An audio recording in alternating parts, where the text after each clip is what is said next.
Rancho El Nansal, localizado en el municipio de Palenque, Chiapas.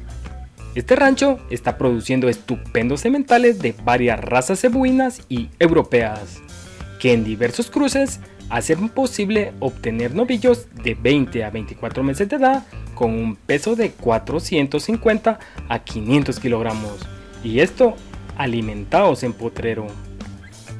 Esta antigua ganadería comenzó con una cría de registros Indo-Brasil por medio de mejorar su hato original, realizando una selección cuidadosa y usando toros sobresalientes de prestigiosas ganaderías nacionales.